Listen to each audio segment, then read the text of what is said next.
It's been a 21-season postseason drought after winning it in 92 and 93. So let's start right there because they're trying to make noise this offseason. We talked last week about the signing of Russell Martin. They make a big trade this week to get a premier third baseman in Josh Donaldson.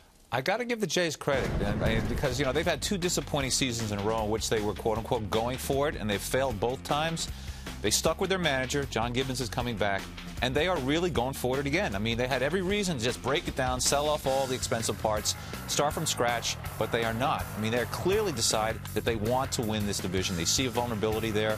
They know the Orioles aren't going to be as good. The Yankees are down right now. The Red Sox are coming off last place finish. They really believe this division is wide open, and once again, they're going for it. I have to give them credit. It's aggressive. I love this trade. We're watching Donaldson right now. I love watching this guy play. You see what he's done for the A's the last two seasons. Yes, the average was down, but the power numbers were consistent. And if you asked 100 people, 100 baseball executives, who's a better player, Josh Donaldson or Brett Lawrie, they're going to say Josh Donaldson. Now, I know there were some minor league players in the mix. There's an 18-year-old shortstop that's going to the A's. I'm not eliminating them. But not only is he the better player, you get more control over his future if you're the Jays. You have 4 more years before he can be a free agent, whereas Lawrie can be a free agent in 3 more years. I love this deal for the Jays. Bob is right. They didn't take a step back. They're taking a step forward. You look at their offense right now. You start to put that lineup together where Martin and Donaldson are both in that lineup. That's starting to look like a pretty fierce American League lineup. Encarnacion, Bautista, Reyes at the top. Suddenly, pitchers are looking at that lineup thinking there might not be many holes in there. You don't want to face them, and Melky might be coming back there as well. That is a tough lineup. All they need is some pitching right now. I mean, that's a big piece still.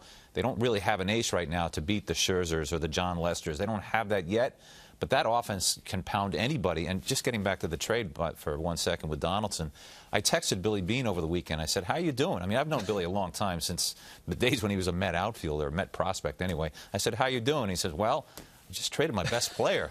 So I said, you want to explain that to me? He goes, well, talk in San Diego. Yeah. So he's taking a lot of heat out there, and rightfully so.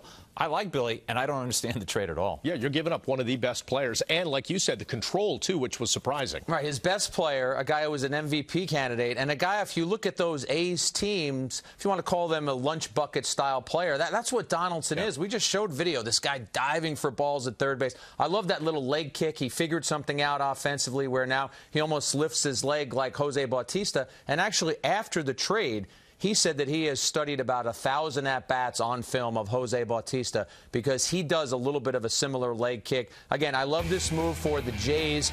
Here's Bautista right there. Now, you're not going to have that kind of power when you're Donaldson. Bautista is just as ferocious as it comes offensively. But, again, I just like this move a lot for the Blue Jays. Maybe these young players that the A's picked up become a bigger factor for them. Money was involved, too, because he's going to make more money than Lawrie arbitration-wise. But to me, it's not enough money to trade your best player. Jack, there's no doubt this is about money. And for the A's, I mean, look, it's really hard to be an A's fan. I mean, you win the West 2 years in a row in 2012, 2013. 2014, you think it's right there in front of you.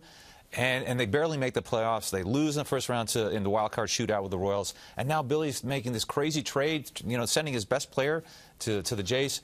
I don't get it. I don't understand it. And, all things being equal right now, you got to put the Jays right near to the top of the division. If I'm the Jays, I'm calling Billy Beane again. If he's already traded his best player, maybe he'll trade one of those pitchers. There's talk of Samardzija possibly being on the move. As Bob mentioned earlier, they still need some pitching. Dickey, Burley, that's not getting it done. Marcus Stroman, I like him a lot, and I think that kid's going to be a very good pitcher. But right now, he's not more than a 3. They need to complement that offense with some pitching. And we saw in the graphic staff ERA of about 4 last year. Burley, as you mentioned, Dickey, were not the pitchers they were the prior year. And you can score 8 runs a game, but if you're giving up 9, Bob, that's a big problem. Yeah, I mean, Dickey's performance, I mean, just his knuckleball just doesn't translate to the American League. He's obviously facing better hitters. Plus, he's inside a controlled environment without much wind in that dome there. His ball just doesn't move as well. He's a year older. He's a little more fragile. And there's no doubt that Toronto thought they were getting a better product, a more finished product than the one who pitched for the Mets. So I think that's been a big piece in the disappointment in the last 2 years.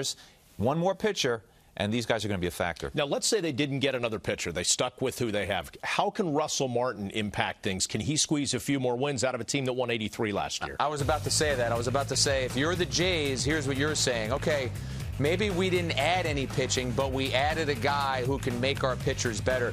You talk to the Pittsburgh Pirates pitchers, you talk to the Yankee pitchers when Martin was here, and you also look at the defensive metrics and things like ERA with Martin catching and ERA when he's not catching. There are some of those numbers right now. I think that is another factor, Bob. So even though Martin is a guy whose offense was up last year, I think anytime it's with a catcher, you're more worried about his defense. And again, stealing wins. How about, the way he frames pitches? If he gets 20, 30 extra strikeouts this season or one with 2 guys on base, that factors in. That's a huge part of catching now. It's more valued now than ever. A catcher's ability to take strikes, make balls, borderline balls look like strikes.